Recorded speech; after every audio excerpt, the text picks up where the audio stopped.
Selamat malam, Pastor. Ya, Saya masih bingung tentang kata penampakan. Kalau di dalam Perjanjian Baru kan Yesus itu menampakkan setelah kebangkitannya.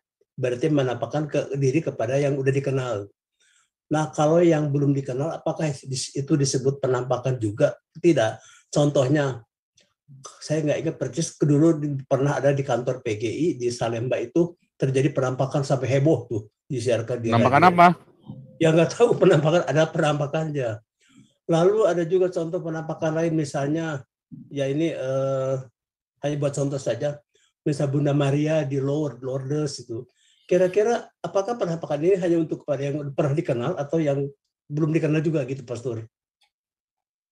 Yesus itu waktu menampakkan kepada murid-muridnya, itu benar-benar dia menjumpai murid-muridnya. Bukan kayong-kayongan, ilusi, halusinasi, bukan. Artinya, ketika yang muridnya di situ ada orang kafir, ada apa, tetap melihat Yesus. Waktu suatu ketika ditantengi, saksinya apa? Sahabatnya Uthman itu. Waktu ada orang berpakaian putih datang mendekati dia, ya Uthman melihat. Terus orang itu pergi, terus mau ngomong sama Uthman, Uthman, kamu tahu siapa dia?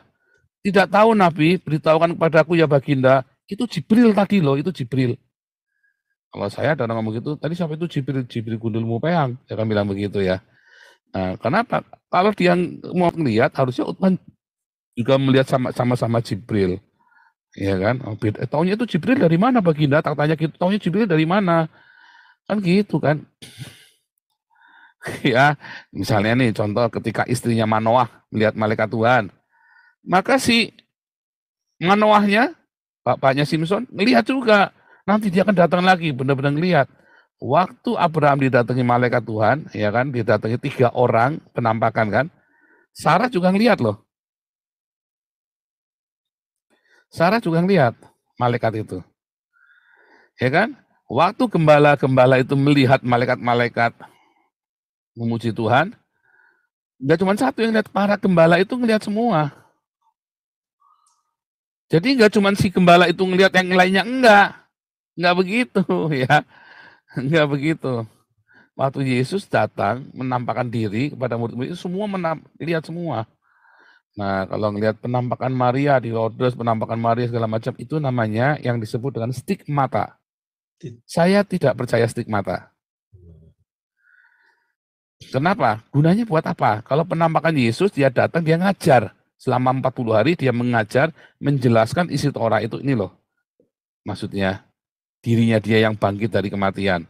Itu diajar memang. Lihat ya, perjalanan di Lukas itu, pelajaran waktu Yesus menemani 2 orang pergi ke Emmaus, nampak. Dua-duanya tahu ada Yesus, bukan yang satu ngelihat, satunya enggak.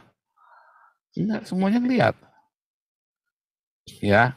Nah, kalau yang itu namanya stigmata yang tadi Maria di Lourdes, terus ada satu apalagi patung kuda apa di PG, wah itu kalau masih percaya begituan mah konyol ya. Itu mah iman abad pertengahan, abad ke-8. Itu Kalau ya yang yang peristiwa itu, Pastor, ya peristiwa apa tuh saya lupa ya. Kayak Petrus, Yakobus, apa gitu, yang ada cahaya itu penampakan Tuhan juga bukan? Paulus. Jadi Paulus melihat cahaya, ya kan? Ya, Paulus kan melihat cahaya, itu penglihatan pribadi. kelihatan. Tetapi teman-temannya kan mendengar suara, hanya nggak tahu dari mana. Oh. Teman-temannya mendengar suara, tapi kan nggak tahu. Tapi dengar sama-sama dibilang. Bukannya pelongo-pelongo kedel kayak orang, enggak. Dia tahu ada suara, tapi nggak tahu dari mana. Paulus yang melihat sampai dia buta. Karena itu namanya penglihatan kan. Penglihatan itu adalah sebuah alam roh, ya, yang untuk pengalaman pribadi rohani. Saya nih ngalami penglihatan dibawa ke surga, ya kan. Tapi saya nggak pernah dibawa ke neraka dan nggak mau ya. Nah, saya dibawa ke surga. Saya melihat Yesus ya dalam cahaya yang membuat saya bertobat. Ya kan? Paulus melihat, Yohanes di Patmos melihat cahaya terang benderang. Tapi waktu Paulus melihat itu pun temennya ngelihat loh. Temennya juga mendengar suara itu tapi nggak tahu, nggak melihat, tidak melihat. Karena itu langsung direct ke rohnya Paulus. Gitu. Oh, jadi yang paling penting itu poinnya harus bisa dibedakan antara penglihatan dan penampakan, itu beda ya? Iya beda, kalau penampakan nampak semua orang lihat, bareng-bareng rame-rame. Ya kan? Mengapa kalau ngelihat orang hantu, yang lihat cuma satu, yang lain nggak lihat, ya kan? Itu berarti kan halusinasinya dia. Halusinasi. Kalau Paulus, waktu dia dapat penglihatan, temennya dengar loh. Iya. Temennya dengar suara. Baik Pak, cukup jelas Pak. Terima Ya, kasih Pak. jadi jangan percaya dengan stigmata, nanti itu makan iman kita, membuat kita jadi nggak rasional. Karena apa yang bilang penampakan itu bisa jadi alam bawah sadar kita. Tapi kalau itu rame-rame keluar, saksinya banyak melihat semua, ya bisa jadi, ya kan? Tapi kalau cuma satu orang itu di mana yang lain nggak ada yang lihat, cuma dia yang lihat, ya jangan, ya kan? Ya. Kalau Paulus kan teman-temannya pun mendengar suara itu, tapi nggak tahu dari mana suara itu, bilang begitu kan? Oke.